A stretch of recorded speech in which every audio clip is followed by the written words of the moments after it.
पाहता Sillod express news. Dondaicha येथील हस्ती cooperative bank यांच्या सहयोगाने मंत्री जयकुमार रावल, आयशो नयनकुमार रावल यांचा सत्कार, सहसंपादक प्रभाकर अडघाळे। शिंदखेडा तालुक्यातील दोंडाईचा इथं हस्ती बँकेत नवनिर्वाचित नगरसेवक नगरसेविका यांचा व जयकुमार रावल, आईसाहेब नमन कुमार रावल, सरकार साहेब रावल यांच्या छोटेखानी कुचेरिया बोधवानी सभागृहात सभेचं आयोजन करण्यात आले होते। त्याप्रसंगी नवनिर्वाचित अध्यक्षा यांचा शाल श्रीफळ देऊन सत्कार करण्यात आला। मंत्री जयकुमार रावल यांचा सत्कार हस्ती बँकेचे अध्यक्ष कैलास जैन यांनी केले, तर प्रवीण भाऊ माळी यांचा सपत्नीक सत्कार करण्यात आला।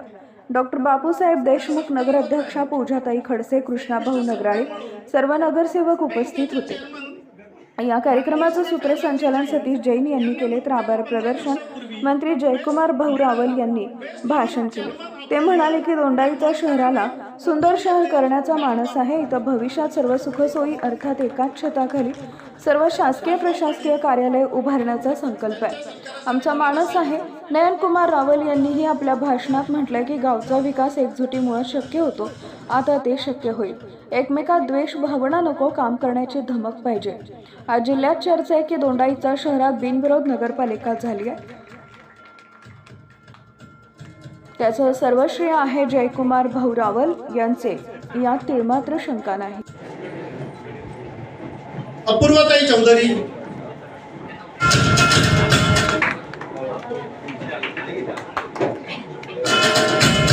अपूर्वाताई चौधरी,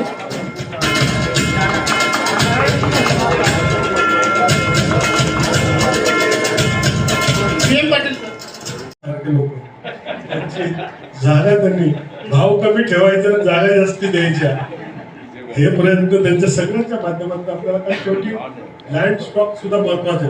कोर्टाची बिल्डिंग कुठं करायची हा प्रश्न माझ्या समोर आहे।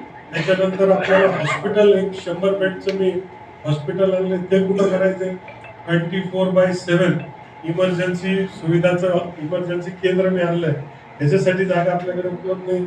पुढच्या काळात दोंडाईच्याला तालुक्याचा दर्जा सगळा मिळून तालुका प्लेस ज्यावेळेस तयार होईल, त्या तालुक्याचे कार्यालय एकाच ठिकाणी सगळे कार्यालय असले पाहिजे, ती व्यवस्था कुठं राहील। आणि म्हणून आपल्याला एक प्रशासकीय डिस्ट्रिक्ट असं दोंडाईचं एक 5-50 एकरवर ठरवावं लागेल की तिथेच तहसील कार्यालय, तिथेच BDO कार्यालय, तिथेच कोर्ट, तिथेच काय काय जे सुविधा आहेत सगळं एक ठिकाणी, हॉस्पिटलचे मग हॉस्पिटलच्या ठिकाणी, उद्योग मग उद्योगाच्या ठिकाणी।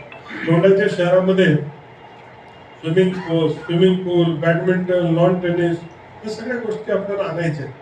त्याच्यासाठी मी निधी उपलब्ध केली। मी कालच काही नगरसेवक आणि सेवकशी बोलत होतो की तुम्ही आता बरगड झटका, कामाला लागा, खूप प्रोजेक्ट्स आहेत, निधी खेचण्यासाठी सुद्धा स्पर्धा आहे, तो आणण्याचा आमचा प्रयत्न। अंडरग्राऊंड गटर आपल्याला करायची, ते जे पाणी आपल्याला ते निघेल सिवेज ट्रीटमेंट नंतर, ते पाण्यात बगीच्यांना वापरून तिथे झाडं लावायचे, सगळे विषय आपल्या सगळ्यांच्या मनामध्ये। आणि ते करण्यासाठी हा बालाजीचा रथ आहे, काही एकट्याचा विषय नाही, पण सगळ्यांनी म्हणून तो प्रयत्न आपल्याला केला। आणि आपण जर सातत्याने 1 दशक 1.5 दशक काम करत राहिलो तर त्याचा परिणाम मग दिसेल। आज जरी झाड लावलं आणि किती त्याला ठिबक आणि खत दिलं तर 10-15 वर्षानंतर त्याची सावली मिळेल। आपण जो कार्यक्रम हा राजपथवर आपण घेतला होता सुधीर भाऊंचा, आज कुठेतरी ते झाडं दिसतात। उन्हाळ्यामध्ये तुम्हाला पिवळा रंग तिथे दिसेल, हिवाळ्यामध्ये तिथे गुलाबी रंग दिसेल, आणि तो सारा प्रयत्न हा सामूहिक आपल्या सगळ्यांचा प्रयत्न। मी मनापासून हस्ती बँकेचं अभिनंदन करेन, 2 क्षेत्रासाठी अभिनंदन करेन। एक की सातत्याने दोंडाईची अर्थव्यवस्थेला चालना देण्याचं काम जर कोणी केलं असेल तर त्या हस्ती बँकेच्या माध्यमातून त्यांनी सातत्याने केलं, वर्ष केलं। ते आता नव्याने मल्टी स्टेट बँक बनणार आहे, शेड्यूल बँक बनणार आहे, शेड्यूल बँक स्टेटस आहे, ते स्टेटस आपल्याला 1000 कोटीच्या टर्नओव्हरच्या वर मिळत असते, तेही त्यांना मिळेल।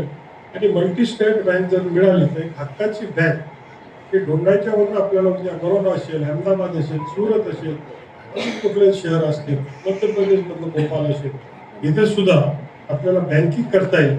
आणि आपल्याला अभिमान होईल की शाखा भोपाळ हेडक्वार्टर दोंडाईच्या, असं आपल्याला त्या दोंडाईच्याचं नाव त्याच्याबरोबर लागेल। आणि म्हणून दोंडाईच्या प्रत्येक संस्थेला प्रत्येक व्यक्तीला आणि प्रत्येक कार्याला, चांगल्या कार्याला आपण सगळ्यांनी मिळून प्रोत्साहित करण्याचं काम आपण केलं पाहिजे. हे सुद्धा एक कल्चरल शिफ्ट दोंडाईच्यामध्ये आहे. आता आपण नेदरलँड वगैरे सारखं शहर झालं. पूर्वी आपण काय दोंडाईच्या शहरात म्हणजे भांडणं, वादविवाद, धतिंगशाही